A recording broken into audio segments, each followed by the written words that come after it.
Kata providensia secara umum diartikan sebagai penjagaan atau pemeliharaan.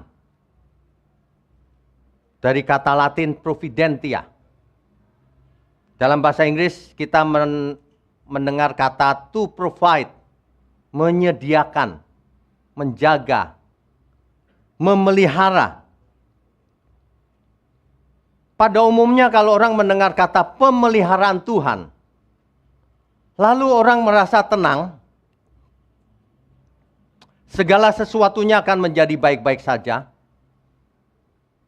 pasti kita dilindungi, pasti kita tentram, aman hidupnya. Banyak orang membayangkan pemeliharaan Tuhan seperti itu. Jadi hidup menjadi lebih mudah. Seolah-olah hidup ini gampang. Ya, seolah-olah gampang. Makanya lagu-lagu yang menghibur itu seringkali diminati. Ya. Tuhanlah perlindunganku, Dialah kekuatanku, penolong di waktu susah, sangat terbukti. Tuhanlah perlindunganku, Dialah kekuatanku, penolong di waktu susah, sangat terbukti. Haleluya. Haleluya, haleluya, ku mau puji Dia. Haleluya, haleluya, ku mau sembah Dia. Tidak ada satu orang pun yang tidak suka lagu yang menghibur. Saya juga suka. Memang Tuhanlah perlindungan kita satu-satunya. Sudah terbukti sejak dulu. Tetapi jangan kita belajar tidak utuh. Hanya satu sisi saja. Jangan. Di satu sisi memang kita akan hidup seperti itu. Tuhanlah perlindungan kita. Makanya kita puji-puji Dia. Ya. Haleluya artinya pujilah Tuhan.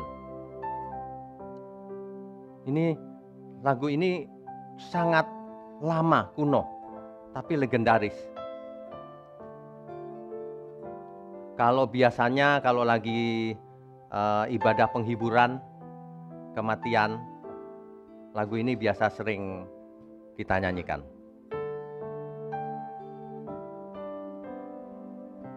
Bapak Ibu selalu ingat ya. Tuhanlah perlindunganku, Dialah kekuatanku, penolong di waktu susah, sangat terbukti.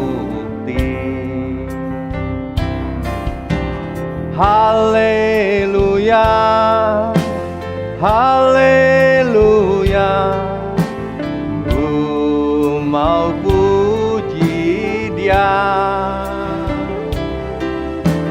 Haleluya, haleluya, ku mau sembah Dia.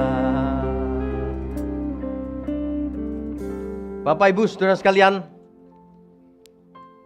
Banyak orang berpikir bahwa jika Tuhan yang pelihara hidup kita, maka hidup kita menjadi nyaman dan mudah.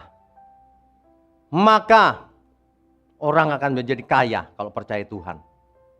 Maka orang tidak akan pernah sakit. Kamu akan tidak pernah ke rumah sakit, tidak pernah masuk angin. Seolah-olah begitu. Ini banyak sekali nih ajaran yang begitu. Seolah-olah manusia tidak pernah mengalami penderitaan seumur hidupnya kalau percaya Tuhan. Kau akan jadi kepala bukan ekor. Padahal banyak orang percaya yang baik-baik, gak jadi kepala di kantor. Jadi bawahan. Itu terbukti bahwa teorimu itu salah. Jadi kepala bukan ekor. Itu untuk perjanjian lama. Untuk Israel. Jangan digeneralisasi hari ini. Ya. Tokomu akan laris. Kayak penglaris saja. Apa saja yang kau kerjakan berhasil. Gak pernah gagal. Masa iya? Faktanya kita sering gagal. Kamu pasti selamat kalau dipelihara Tuhan. Sebab Tuhan yang menggerakkan hidupmu, tanganmu, ucapanmu, perbuatanmu. Bukan. Salah itu. Kau harus bertanggung jawab atas hidup kita. Tuhan sediakan semuanya untuk kita. Perlindungannya, pemeliharaannya, pendidikannya, firman-Nya, pengampunan dosa, Roh Kudus. Sekarang giliran kita yang merespon nih. Ada amin? Jangan salah saudara, rugi kalau salah. Ada banyak orang merasa, aku sudah selamat. Aku sudah selamat, makanya santai-santai aja. Hidup tenang aja. Teman-temannya kesulitan, tenang aja. Aku sudah selamat. Gitu. Pikiran banyak orang tuh begitu.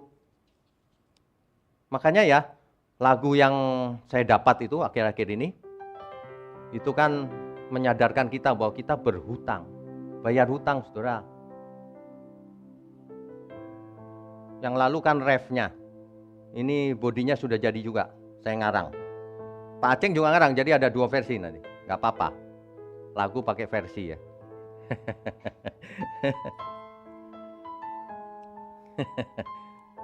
Dulu, ini kesaksian saya, saudara.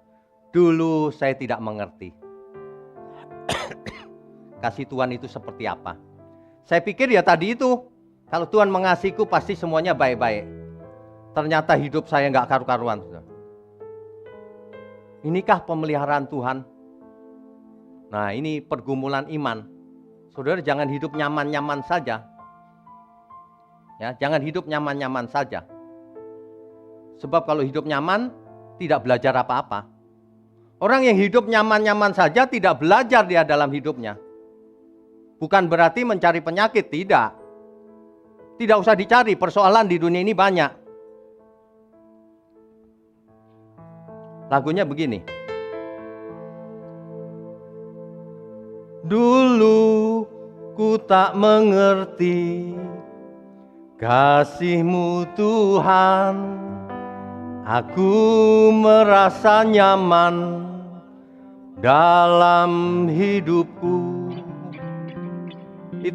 Itu memang benar. Dulu kita merasa nyaman, sudah selamat. Ini loh yang harus dikoreksi hari ini. Ketinggian tadi ya. Ketinggian ya. Tetapi firman-Mu mengajarku terus hingga aku jadi mengerti. Dulu salah mengerti anugerah Tuhan, aku merasa selamat dalam hidupku. Tetapi firman-Mu mendidikku terus hingga aku jadi dewasa. Kini ku sadari bahwa aku berhutang bukan kepada daging hingga binasa. Tetapi kepada Roh hingga ku hidup kekal. Roh Kudus pimpinku kebenaran. Engkau jadikan aku anakmu. Saudara, kita harus sadar pemeliharaan Tuhan itu bukan kita digendong-gendong seperti bayi dikasih minum susu terus. Padahal sudah umur 10 tahun, 20 tahun. Kalau 10 tahun, 20 tahun mesti dibanting. Biar berdiri dia. Jangan minum susu terus. Kamu berhutang, bayar hutang. Apa hutangnya? Bukan uang. Jangan hidup dalam dosa lagi. Nanti kamu binasa. Hiduplah menurut Roh. Itu sebenarnya. Ya. Kalau kita baca Mazmur 135 ayat 6. Ada banyak ayat yang semacam ini. Mazmur 135 ayat 6.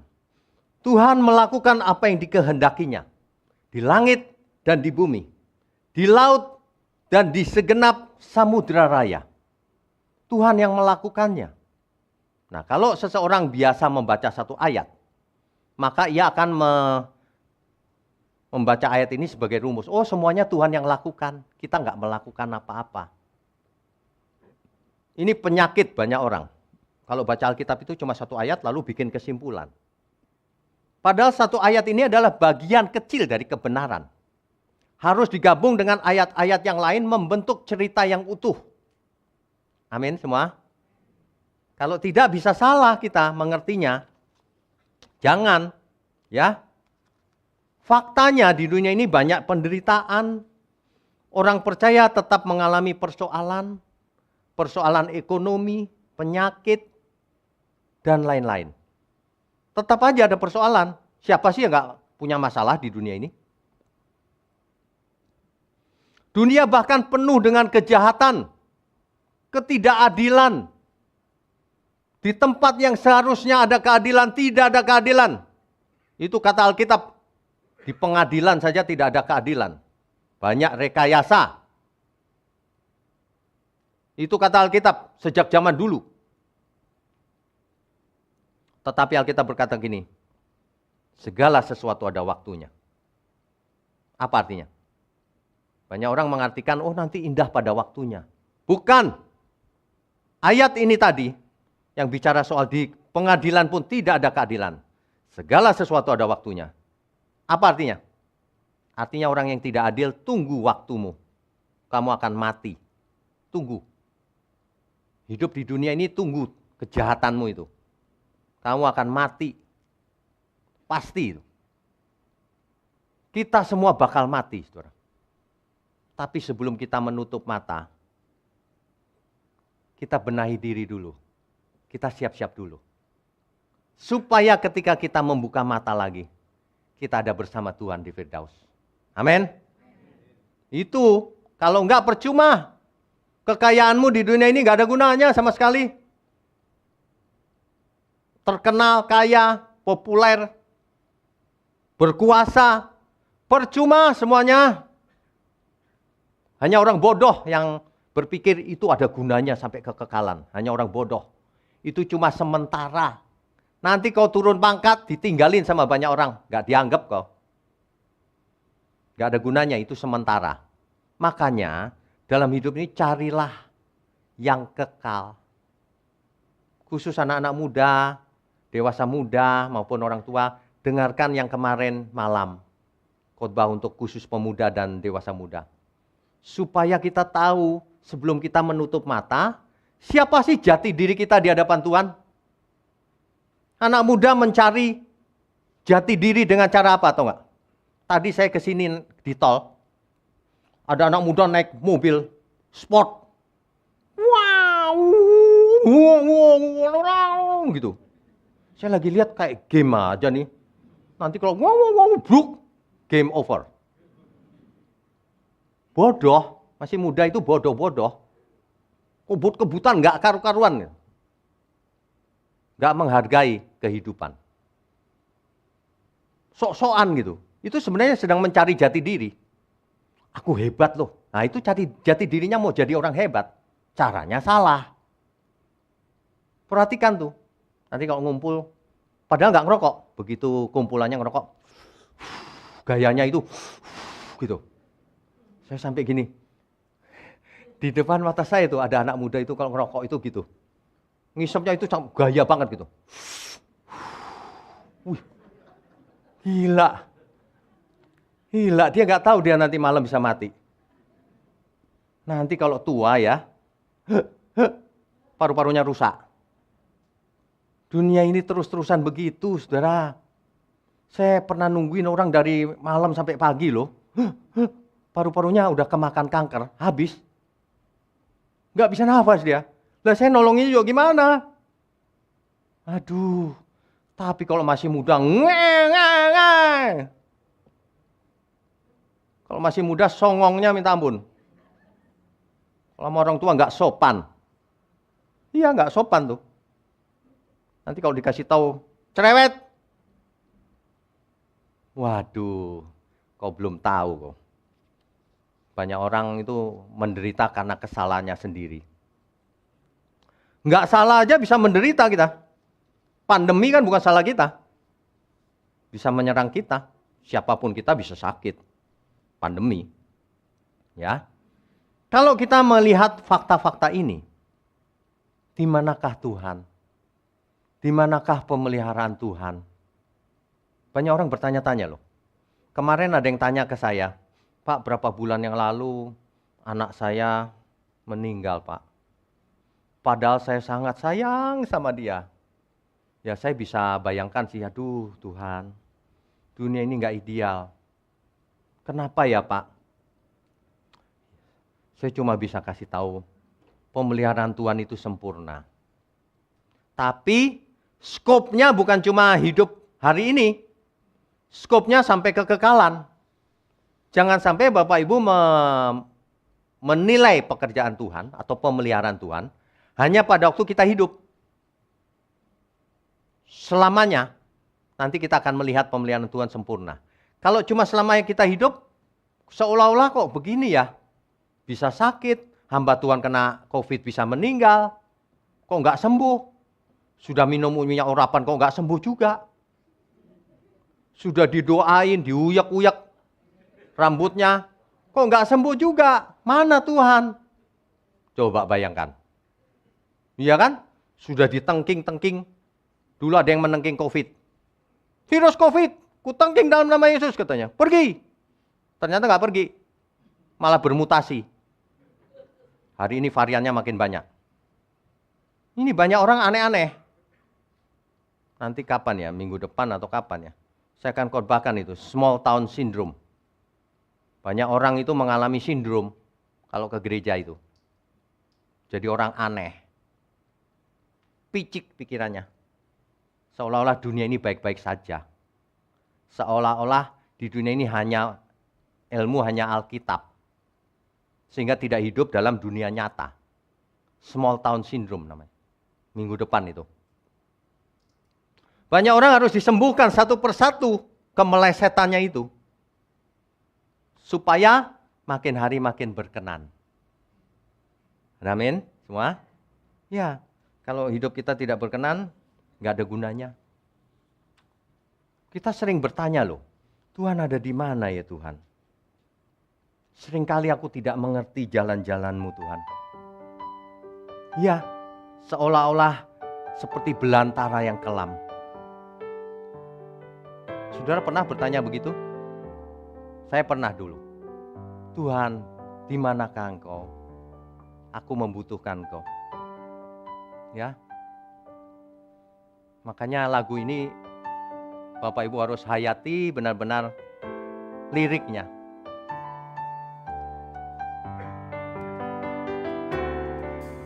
Sering ku tak mengerti jalan-jalan-Mu Tuhan, bagai dibelan utara yang kelam. Tanpa 1000 tanya, namun tetap percaya, jejakmu Tuhan sungguh sempurna. Ajarku memahami semua yang kau ingini, agar hidupku puaskan hatimu.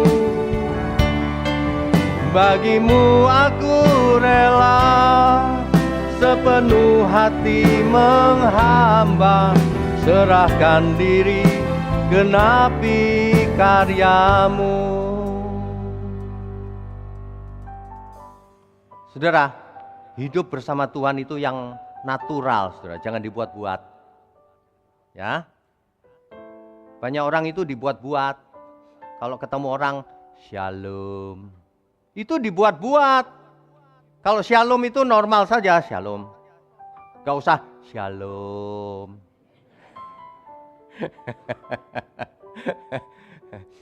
Banyak orang saya perhatikan gini. Tuhan kita luar biasa, saudara. Dia pelihara kita.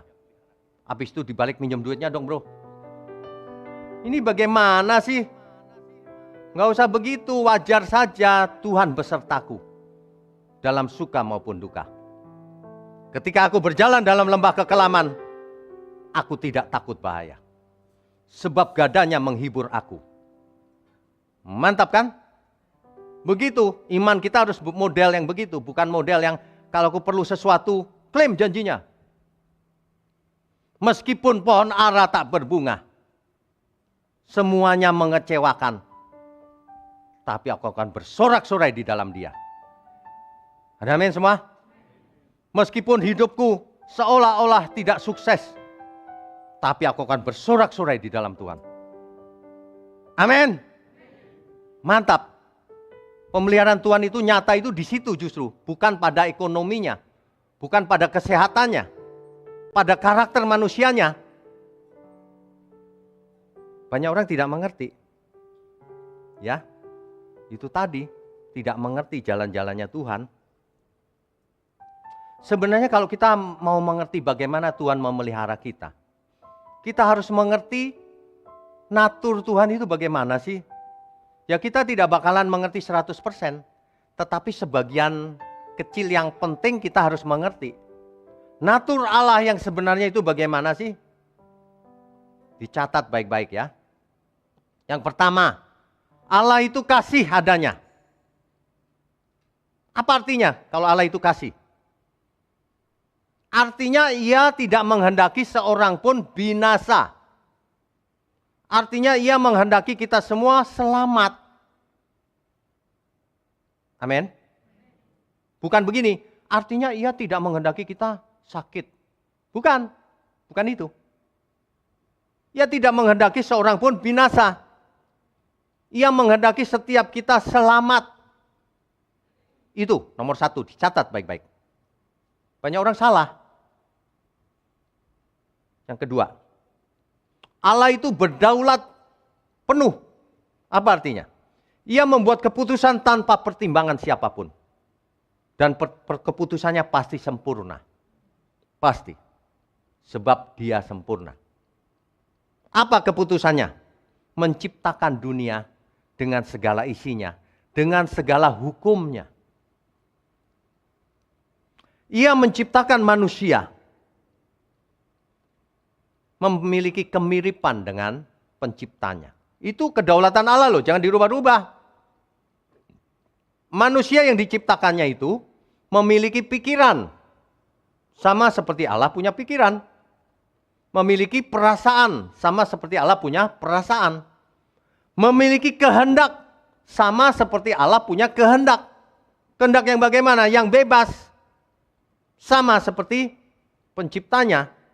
Manusia diciptakan menurut gambar dan rupa Allah. Salam demut. Jadi tidak mungkin manusia tidak punya kehendak bebas. Karena itu kedaulatan Allah menciptakan manusia punya kehendak bebas. Mengapa diberi kehendak bebas? Supaya manusia bisa belajar mengasihi Tuhan dengan tulus. Bukan karena diprogram atau ditakdirkan oleh Tuhan. Tapi memang benar-benar taat mau memberi diri. Nurut dipimpin oleh Roh Kudus. Gitu. Dalam kesadaran penuh memberikan diri. Itu maksudnya. Kalau enggak manusia enggak bisa mengasihi kalau enggak punya kehendak bebas. Ya. Berdaulat penuh. Ia tegas dan adil. Allah itu tegas dan adil loh. Kalau ada orang yang salah, harus menanggung akibat. Harus. Kalau saya makan sembarangan, harus menanggung akibatnya. Nggak ada itu. Karena orang percaya, apalagi hamba Tuhan. Saya kalau makan apa aja nggak mempan, saudara. Jerohan, nggak mempan, asam urat normal. Apalagi? Lemak, nggak mempan. Nggak sakit apa-apa. Nggak mungkin. Tuhan itu adil. Ia menyediakan matahari untuk orang baik maupun orang jahat. Sama. Tabur tuai berlaku untuk semua orang. Makanya jangan pernah ada di antara kita yang kalau mau makan doa dulu supaya kolesterolnya diusir. Aneh. Zaman gini jangan aneh-aneh lagi ya. Zaman dulu banyak yang aneh itu emang. Makan sembarangan. Lemak segini. Dikasih tahu jangan bro. Nggak ada yang haram bro. Jangan, itu bahaya. Imani saja bro. Makan kok diimani. Maksudnya iman itu apa? Justru itu menandakan kau tidak beriman. Makanan aja kau bela-belain. Kalau kau beriman, tubuhmu bait Allah. Bait Roh Kudus. Tidak untuk makanan-makanan yang kotor. Yang tidak sehat. Berarti kau niatnya nggak baik. Mau makan sembarangan, memuaskan daging, mulut, biarin tubuhku sakit. Nanti ada kesembuhan ilahi. Pikiran itu pikiran yang salah semua itu. Kalau kita dewasa imannya, kita akan bertanggung jawab. Pemeliharaan Tuhan bukan begitu caranya. Makan aja bro, nanti kupelihara, kata Tuhan. Enggak. Karena apa? Karena tekanan dari pemeliharaan Tuhan bukan kesehatan. Bukan kekayaan di bumi, bukan sukses di bumi, bukan umur panjang di bumi. Tapi keselamatan. Ingat ya, prioritas Tuhan adalah keselamatan. Tuhan itu maha hadir, maha tahu, maha kuasa, dan lain-lain ya. Coba saya mau tanya, kalau Tuhan itu maha hadir, maha tahu, maha kuasa, apa dampaknya dalam hidup kita? Apa yang harus kita lakukan? Banyak orang tidak pernah berpikir. Kalau Tuhan itu maha hadir, artinya ia ada di sini, Roh Kudus menemani kita. Artinya apapun yang kita lakukan, dia tahu. Maha tahu juga. Maha kuasa, tegas lagi. Mestinya ya, mestinya kalau reaksi kita normal, Tuhan tahu loh apa yang kuperbuat. Kalau gitu aku nggak berani buat dosa. Kalau gitu aku malu kalau sampai buat dosa. Ketahuan. Saudara tahu nggak? Di surga, saksi kita banyak. Ada Bapa di surga, ada Tuhan Yesus, ada para malaikat. Lihat kita. Jadi kalau manusia, kita berani berbuat dosa, memalukan. Malu nggak sih? Ditonton banyak saksi. Termasuk saksi di bumi. Teman-teman kita, saudara kita, orang tua, anak, pasangan hidup. Malu nggak sih diliatin? Masih berani songong, masih berani sombong, masih berani jahat, licik. Kok nggak malu ya? Bisa jahat sama orang lain kok nggak malu ya? Aduh, menipu orang lain, menyusahkan orang lain, tapi tidak merasa salah loh. Ini kerusakan karakter ini, saudara. Kerusakan karakter ini sulit dibenahi nih, kalau tidak bertobat. Jadi kesalahan banyak orang dicatat baik-baik. Kesalahan banyak orang adalah tidak mengerti bahwa pemeliharaan Tuhan, providensia Allah tujuannya adalah keselamatan manusia. Bukan kenyamanan di bumi. Bukan. Kalau kita sudah mengerti begitu, maka kita akan berbeda hidupnya. tidak lagi klaim janjinya, tidak lagi makan sembarangan, sebab ada hukum tabur tuai. Pemeliharaan Tuhan itu fokusnya adalah keselamatan jiwa kita semua. Tapi kenapa aku dibiarkan tidak punya apa-apa, Pak? Itu baik bagimu. Karena Tuhan tahu. Karena kalau kau dibuat kaya, nanti kau menyeleweng. Jadi segala sesuatu itu sebenarnya baik, disesuaikan dengan kebutuhan kita oleh Tuhan. Kalau orang yang karakternya rusak, nggak diberi kaya oleh Tuhan. Kenapa? Ya nanti kaya rusak. Nggak kaya aja pikirannya mau kawin lagi. Apalagi kaya. Bisa kayak Salomo nanti, 700. Lebih baik nggak usah kaya, tapi selamat. Mengerti ya maksudnya ya? Amin. Loh, kalau soal kaya nggak mau amin. Jadi providensia Allah, pemeliharaan Tuhan itu nyata sejak awal. Coba kita renungkan baik-baik ya. Pada saat Allah menciptakan manusia, apa pemeliharaan Tuhan? Manusia itu dirancang sedemikian rupa, sehingga memiliki keserupaan dengan Allah. Itu pemeliharaan Tuhan itu, pemberian Tuhan, providensia. Manusia diberi sesuatu yang tak ternilai harganya. Dibentuk dari debu tanah, lalu dihembus nafas Allah. Nefes itu sebenarnya nismat hayim dalam bahasa Ibraninya. Artinya roh yang mengalir dari Allah. Kita diberi roh yang dari Allah. Pemeliharaan Tuhan begitu luar biasa. Kenapa? Supaya kita jadi anak-anak Allah. Amin. Tapi sayang, manusia pertama tidak bisa dipercaya. Ia lebih percaya perkataan si iblis. Itu sama dengan memberontak. Bayangkan kalau saudara punya anak, anaknya saudara nasihati, nak jangan begitu, itu salah nak. Terus tetangga ngasih tahu, ini loh yang benar. Terus anak saudara ngikut tetangga. Kira-kira sakit hati nggak? Anak macam apa ini? Itulah yang dilakukan oleh Adam.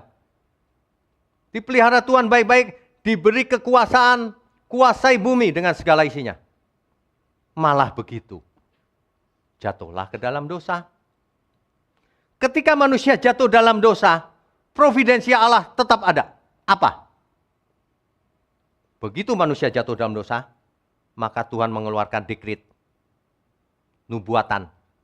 Kejadian 3 ayat 15. Keturunan perempuan ini akan meremukkan kepala si ular. Dan keturunan ular ini akan meremukkan tumit keturunan perempuan ini. Itu nubuatan akan adanya Mesias. Perhatikan baik-baik. Tujuannya selalu keselamatan.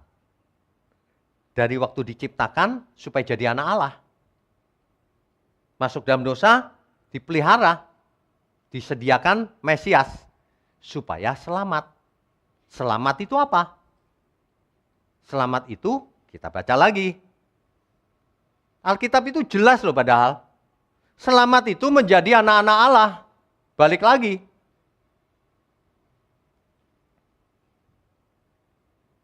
Ketika Israel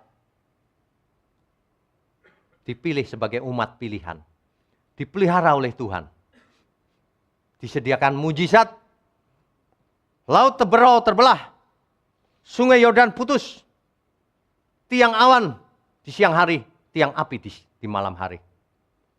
Diberi makan roti yang turun dari surga, roti mana. Dipelihara Tuhan. Apa tujuannya? Ingat, pemeliharaan Tuhan ujungnya keselamatan ya. Tujuannya adalah supaya Israel menjadi alat di tangan Tuhan untuk melahirkan Sang Mesias. Tapi faktanya seluruh Israel yang keluar dari Mesir semuanya mati, binasa, memberontak sama Tuhan. Kecuali Kaleb dan Yosua. Bayangkan. Begitu juga nanti ketika sampai di Kanaan, malah hidup seperti orang Kanaan. Binasa lagi sebagian besar. Tapi Tuhan tidak pernah berhenti memberikan providensialnya. Para nabi dikirim, mengingatkan terus. Sampai akhirnya yang ditunggu-tunggu itu datang. Jadi Israel dipelihara Tuhan, diberi Taurat. Diberi Taurat. Supaya apa? Supaya beribadah kepada Tuhan. Diberi syariat Taurat. Makanya orang Israel yang melakukan Taurat selamat. Hari itu. Zaman itu kan diberi Taurat di Gunung Sinai. Yang taat selamat, yang tidak taat binasa. Itu pemeliharaan Tuhan atas bangsa Israel. Zaman Perjanjian Lama. Bagaimana dengan umat yang tidak punya Taurat di luar Israel? Apakah Tuhan pelihara juga orang di luar Israel? Iya, jelas. Tuhan tidak pandang bulu. Kita baca Roma pasal 2 ayat 14 dan 15. Banyak orang tidak mau baca ayat ini. Roma pasal yang 2 ayat 14 sampai 15. Saya bacakan ya. Apabila bangsa-bangsa lain yang tidak memiliki hukum Taurat, ini bangsa di luar Israel artinya. Oleh dorongan diri sendiri. Apa artinya oleh dorongan diri sendiri? Oleh keinginan diri sendiri. Oleh kesadaran diri sendiri. Oleh kehendak bebasnya. Alkitab mencatat ada kehendak bebas. Banyak teolog berteori manusia tidak punya kehendak bebas. Kalimatnya jelas. Oleh dorongan diri sendiri. Melakukan apa yang dituntut oleh hukum Taurat. Maka, walaupun mereka tidak memiliki hukum Taurat, mereka menjadi hukum Taurat bagi diri mereka sendiri. Sebab dengan itu mereka menunjukkan bahwa isi hukum Taurat ada tertulis di dalam hati mereka. Dan suara hati mereka turut bersaksi dan pikiran mereka saling menuduh atau saling membela. Saudara tahu maksudnya ayat ini? Kalau bangsa Israel melakukan Taurat, selamat. Di zaman itu. Kalau non-Israel melakukan apa yang dituntut oleh hukum Taurat, tidak mencuri, tidak berzina, dan seterusnya, maka mereka selamat juga. Sebab yang dibenarkan bukan yang memiliki Taurat, tapi yang melakukan Taurat. Amin semua? Ini zaman itu. Nah, banyak orang baca ayat Alkitab tidak lengkap. Baca sebagian ayat, keselamatan bukan karena melakukan Taurat, gitu. Padahal itu konteksnya beda. Untuk Israel melakukan Taurat, zaman dulu. Kalau untuk umat perjanjian baru bukan melakukan Taurat. Kamu tidak hidup di bawah hukum Taurat lagi. Jadi bukan melakukan Taurat keselamatan tuh. Tapi melakukan kehendak Bapa. Melakukan kehendak Tuhan. Amin ya semua ya. Tuhan Yesus mengingatkan loh. Banyak orang itu small town syndrome. Menjadi agamawi. Punya sindroma agamawi. Sukanya teriak Tuhan, Tuhan. Tuhan Allah Maha Besar katanya. Percuma kau teriak-teriak kata Tuhan Yesus. Bukan orang yang memanggil Tuhan, Tuhan yang masuk kerajaan surga. Tapi orang yang melakukan kehendak Bapakku yang di surga. Kalau orang cuma menyembuhkan KKR, kesembuhan ilahi, nggak menyelamatkan itu. Ini Tuhan yang bicara loh, bukan saya. Matius 7 ayat 21 sampai 23. Aku sudah bernubuat demi namamu, sudah menyembuhkan orang sakit demi namamu, sudah mengusir setan demi namamu. Aku tidak kenal kamu, kamu yang buat jahat. Karena melakukannya untuk kepentingan diri sendiri, supaya populer dan sebagainya. Tidak melakukan kehendak Bapa. Kehendak Bapa yang utama apa, tahu nggak? Belas kasihan. Mengasihi sesama, itu yang paling utama. Percuma kau mengusir setan pakai nama Tuhan Yesus. KKR ilahi pakai nama Tuhan Yesus. Tapi kau tidak mengasihi sesamamu. Ada jemaat yang sakit kau nggak tolongin. Ponakanmu nggak bisa sekolah, kau nggak sekolahin. Ngomong kosong itu agamawi itu namanya. Tapi suka itu teriak-teriak. Tuhan suka tuh. Adonai gitu. Kalau berdoa itu begitu, pakai speaker. Ya, orang Yahudi begitu. Itu yang Tuhan kritik itu yang itu. Bukan orang yang memanggil Tuhan. yang masuk kerajaan surga. Bukan. Tapi yang melakukan. Amin semua.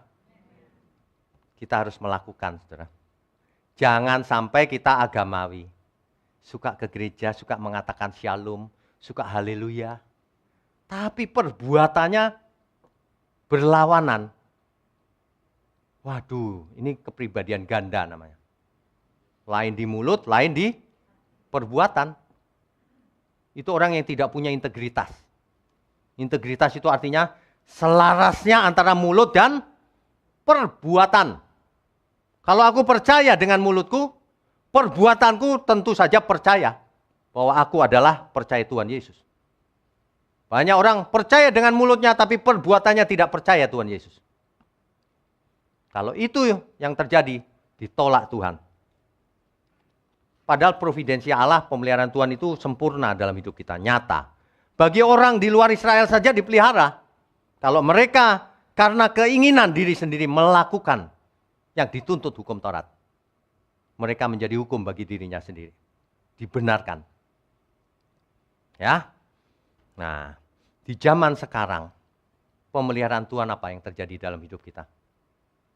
Yohanes 1 ayat 11 sampai 12. Yohanes pasal 1 ayat 11 sampai 12. Saya bacakan ya. Ia datang kepada milik kepunyaannya, tetapi orang-orang kepunyaannya itu tidak menerimanya. Tetapi semua orang yang menerimanya diberinya kuasa supaya menjadi anak Allah. Mereka yang percaya dalam namanya. Ingat baik-baik, supaya menjadi anak Allah. Seperti rencana semula. Manusia diciptakan itu jadi anak Allah. Bukan jadi anak setan. Nah, sekarang providensi Allah disediakan lagi supaya jadi anak Allah. Kita semua diampuni dosa kita. Di Roh Kudus dimeteraikan dalam hidup kita. Diberi firman kebenaran supaya mengalami perubahan akal budi. Penyertaan Tuhan nyata dalam hidup kita. Supaya kita jadi anak Allah. Itu tidak otomatis. Itu tidak otomatis. Ya, saudara ya, kita itu sangat bersyukur loh.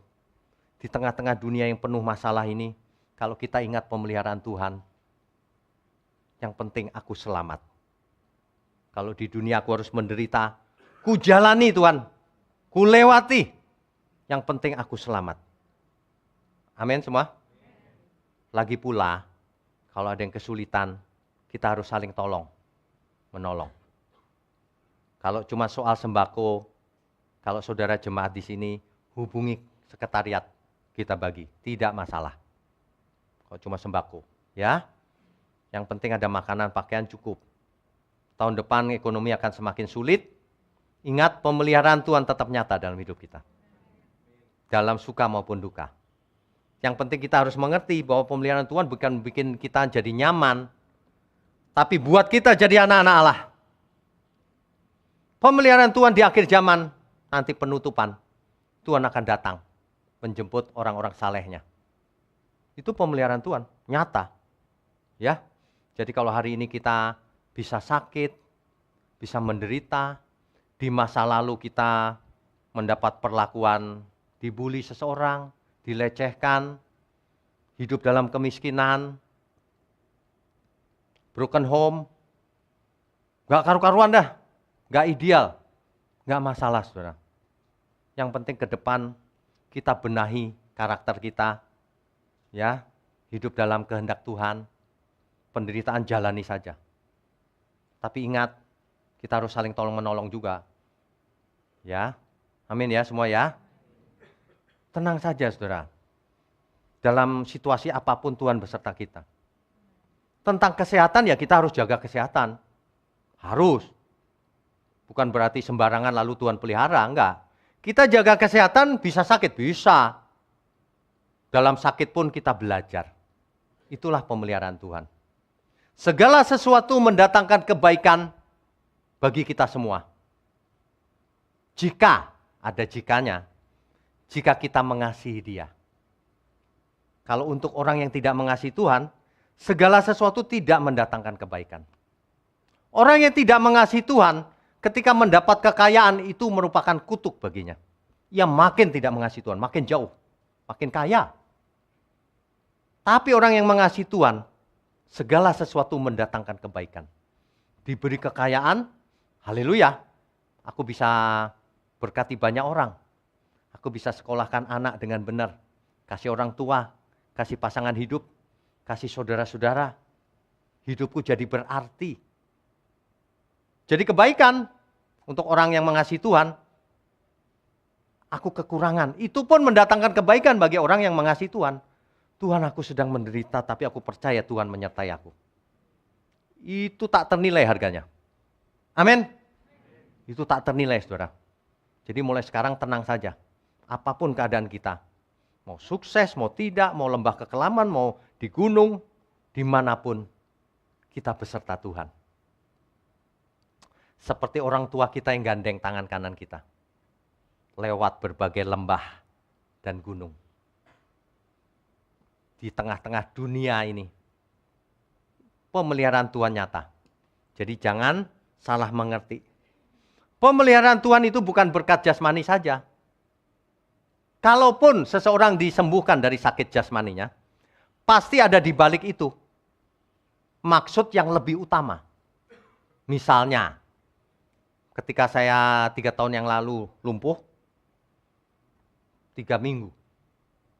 Lalu saya tengking dalam nama Yesus, langsung saya berdiri.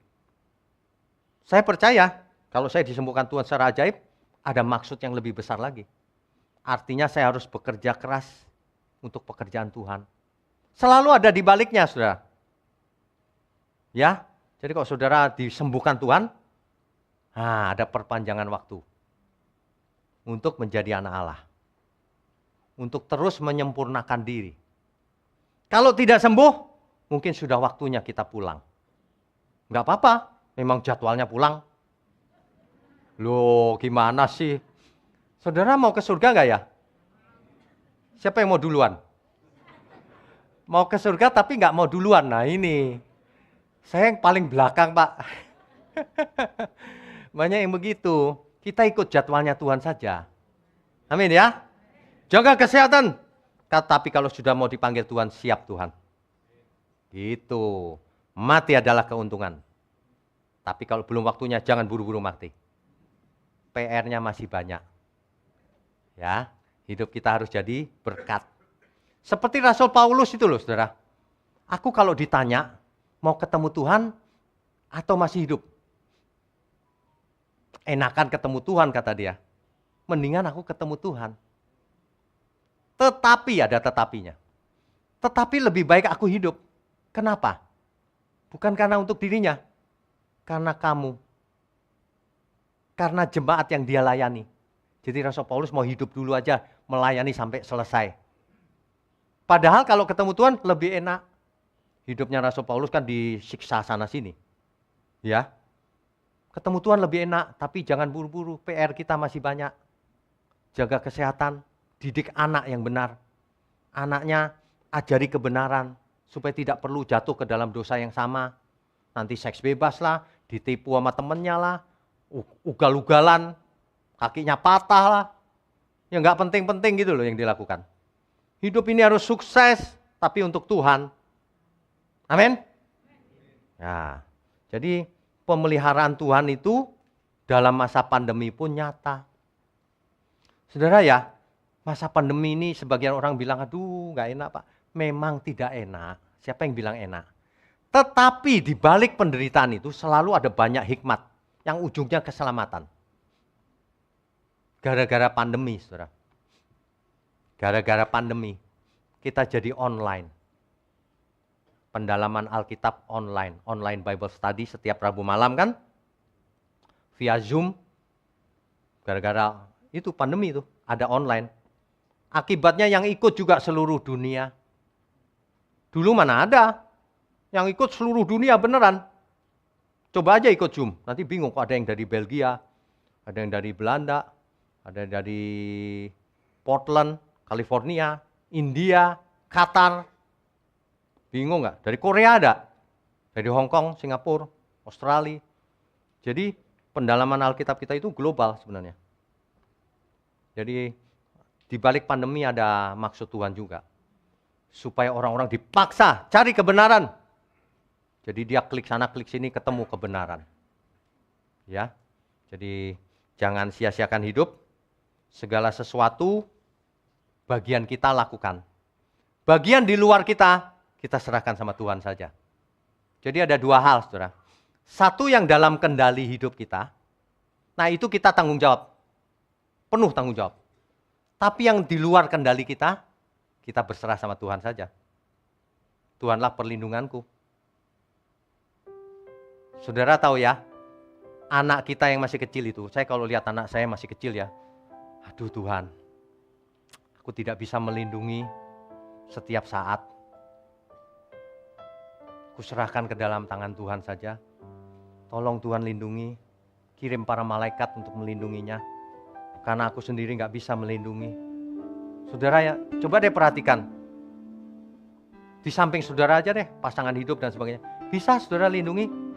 Gak bisa. Ada banyak orang ketika tidur, sudah gak bangun lagi saudara. Tadi pagi saya telepon dokternya anak saya. Saya telepon, loh kok suaranya lain? Rupanya anaknya yang angkat. Papa ada. Papa sudah di surga om. Oh, ya, kita hidup ini tidak bisa diperkirakan. Tapi percayalah, pemeliharaan Tuhan selalu nyata dalam hidup kita. Bahkan ketika kita menutup mata, itu pun Tuhan antarkan. Nanti ketika kita mau menutup mata, para malaikat menjemput kita. Pemeliharaan Tuhan diantar ke tempat yang nyaman, Firdaus. Ya. Jadi saudara jangan sedih kalau ada yang kita kasihi dipanggil lebih dahulu. Ia sudah enak bersama Tuhan di Firdaus. Nah, sementara kita hidup, kita lakukan bagian kita. Amin ya, saudara. Tuhanlah perlindunganku, Dialah kekuatanku, penolong di waktu susah, sangat terbukti. Tuhanlah perlindunganku.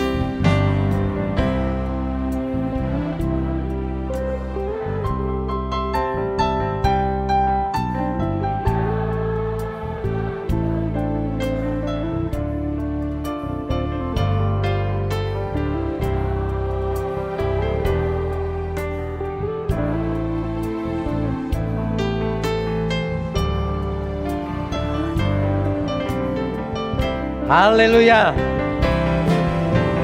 Haleluya. Haleluya.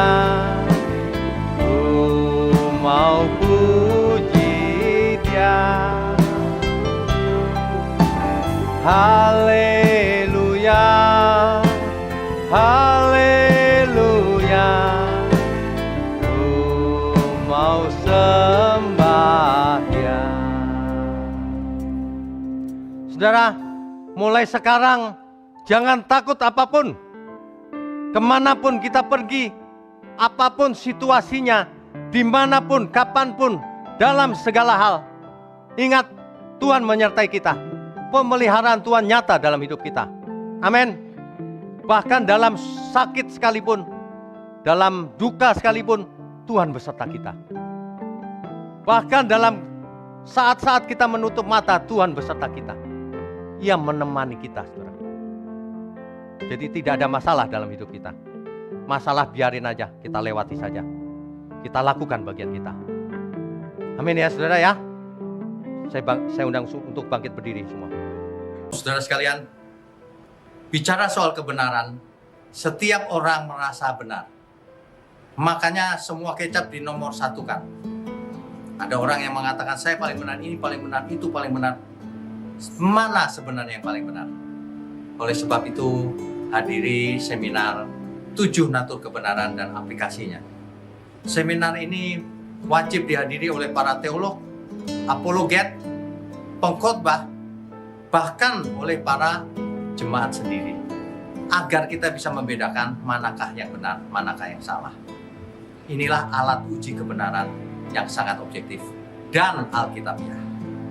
Pastikan saudara ikut dan ajak seluruh saudara dan sahabat-sahabat. Bapak-bapak dan ibu-ibu yang terkasih dimanapun berada, yuk kita belajar pelajaran Alkitab bersama secara online setiap hari Rabu jam 7 malam bersama pendeta Bapak Wignio Tanto secara online, bisa melalui Zoom. Tetapi kita harus mendaftarkan dulu ke nomor berikut ini. Selamat bergabung dan Tuhan Yesus memberkati.